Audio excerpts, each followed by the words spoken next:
Sa loob ng 10 taon, iniinda ng 77 years old na si Nanay Maria Banela ang kanyang sakit na Parkinson's disease. Isa itong uri ng karamdaman na nakakaapekto pangunahin sa ating mga utak at paggalaw. Si Nanay Maria Banela, ayan, isang 77 years old. Nako, makita natin, halos si nanay ay nando sa kanyang upuan na hirap, hindi gumagalaw, tapos kailangan buhatin. At siya ay medyo, siyempre, nakayup-yup. Mararamdaman mo may pain, tapos base sa pakikipag-usap natin, siya ay matagal nang merong Parkinson's disease. Ito yung mga tremor dahil resulta rin yung mga mga motors niya. And then lately, mas lalong nag-deteriorate kasi nga 2 years ago, nagkaroon siya ng disgrasya. So may mga fracture, pero dahil sa kanyang edad, kasi that time ay hindi na subject for operation. So dinala na yon. So nag-deteriorate na, lalong nakadagdag doon sa kanyang mobility at saka sa kanyang pag-deteriorate ng kanyang health at katawan. Para po sa ating mga kasambahay, yung Parkinson's disease ay until now, unknown pa rin yung mga medication. Even yung dahilan. Pero merong ilang mga pag-aaral na pwedeng namamana, napapasa sa pamilya, sa mga lolo, lola, sa mga kamag-anak na merong Parkinson's. Pangalawa, meron din silang teorya na pwedeng kasi malimit yung mga babae din na nag-hormonal imbalance issues, pwedeng ganoon, apektado. Third, ang isa sa nakikita yung nagkaroon ng mga masyadong trauma or bugbog kasi lalo yung mga sobrang sporty, and then hindi pa nararamdaman at the start, at the onset kasi busy, later on nagde-deteriorate. Palagay ko si nanay siguro dun sa kanyang kasipagan, activities, yung ganyan, so hindi yung nakikita na later on na naapektuhan yung mga neuromotors niya. And then kahit naman merong ibinibigay na mga certain medication, pero hindi pa rin tukoy. Ang ginagawa lang natin is maiwasan yung mga panginginig or pagtetremors ng isang may Parkinson's disease. Kaya hanggang ngayon patuloy pa rin. Meron din ilang teorya na minsan nagkakaroon ng overdose or yung lifestyle. So yan tinututukan pa rin at tinitingnan hanggang ngayon sa Parkinson's disease. Nung makita natin si nanay, dahil nga akala natin na stroke, akala ko stroke, pero siya pala ay may 10 years Parkinson. So kailangan maintindihan ng pamilya yung deterioration kasi ito degenerative diseases. Pangalawa, nagkaroon na aksidente, so mas kailangan tutukan. So ang sinasabi natin, kailangan magkaroon ng mga magandang hindi lamang yung kinakain, kailangan magkaroon ng magandang nutrition para magkaroon ng laman kasi medyo nangangayayat si nanay, and then of course syempre kailangan mabigyan ng lakas. So nakita natin yon na dapat tutukan. So yung mga healthy food, so kailangan ng ganon, at yung malimit na pagkain kasi mahina din kumain si nanay, yung panggana kailangan magaron. Masupply din yung mga macro and micro minerals and major vitamins, so na kailangan nating isupply. Pangalawa, dahil meron din mga edema, pamamana si nanay, so may mga atrophy dahil resulta ng kanyang mga aksidente.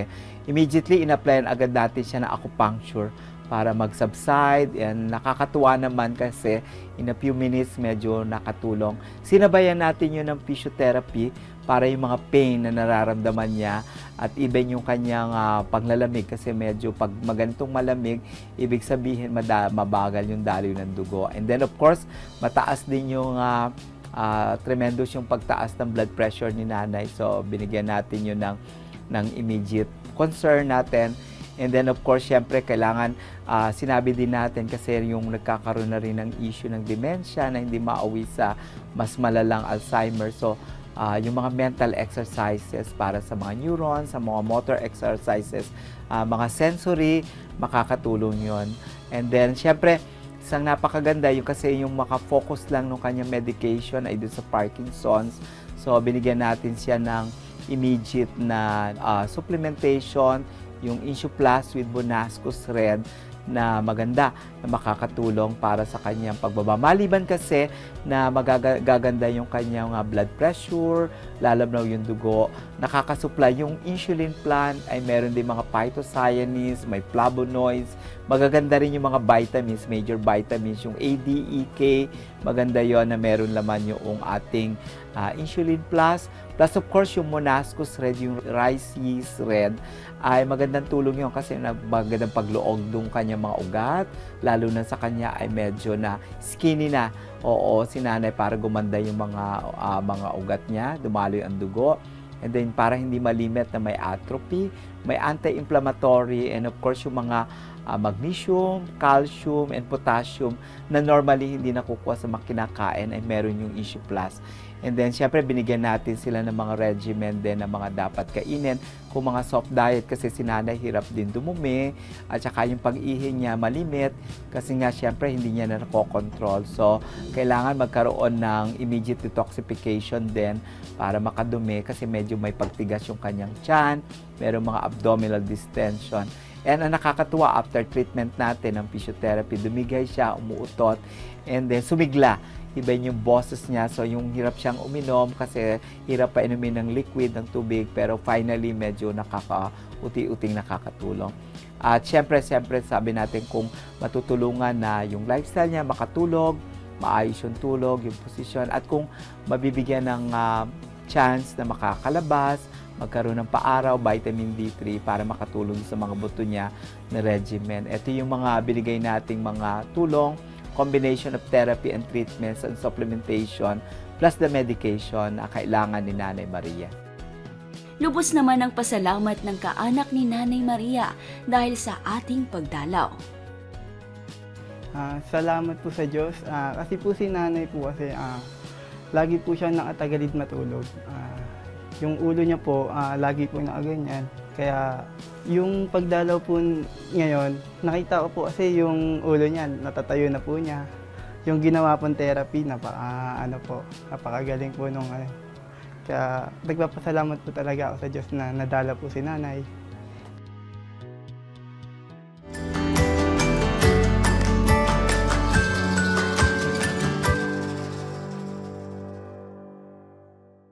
Yes, attorney. May dagdag na detalye tayo dyan, Yes, attorney. Parkinson's disease. Ilang taon na nga po ito, attorney Dot? Yes, Miss Annie, 77 years old with Parkinson's disease po. For 10 years na si Mrs. Maria Banela. Hindi siya makagalaw, tapos nakayup-yup po siya. And then 2 years ago, Miss Annie, nakaranas po siya ng disgrasya, nagka-fracture, hanggang sa nag-deteriorate na po ng tuluyan.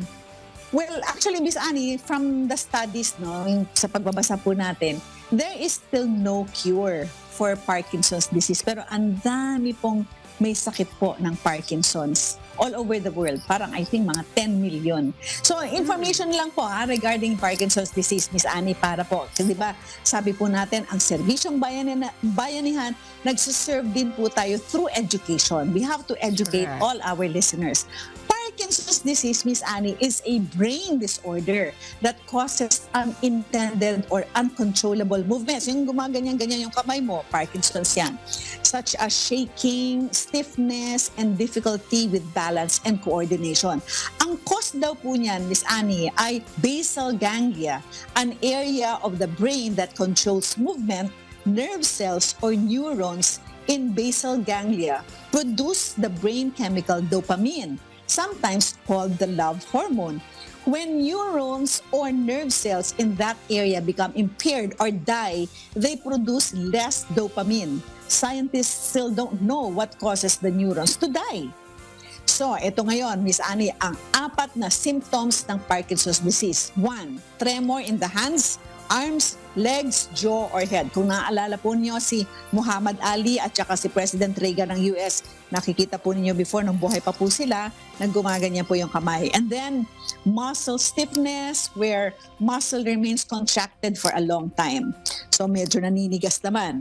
Tapos, slowness of movement, mabagal po gumalaw, at saka merong impaired balance and coordination. And sometimes po, nagkakaroon po ng mga fall dahil po dito. Miss Annie, meron pa tayong mga ibang simptomas dyan? Sige, i-discuss mo. Thank you very much, Attorney Dot, doon sa mga binanggit mo, ha? Doon sa mga kababayan natin, baka mayroon kayong miyembro ng pamilya na mayroon pong mga signs o kaya naman na i-experience na nila. Yung mga binanggit a while ago ni Attorney Dot, sana po maidalan niyo yan sa mga hospitals natin, ano? Kasi kawawa naman sila, attorney, if untreated and hindi napapansin ng family. Okay, isa pa sa mga binabanggit dito, Attorney Dot, na mga sintomas, depression in other emotional changes. Ayan.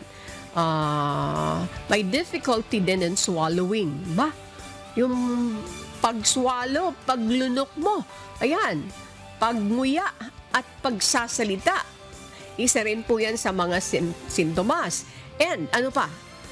Siguro, attorney, tingnan din natin. At tayo ba nahihirapan humuya, lumunok, magsalita? So far, hindi yan check. Opo. Mayroon din, attorney, urinary problems or constipation. Kasama rin pala ito, Attorney Dot. O ano pa? Mayroon pa ditong dagdag na skin problems.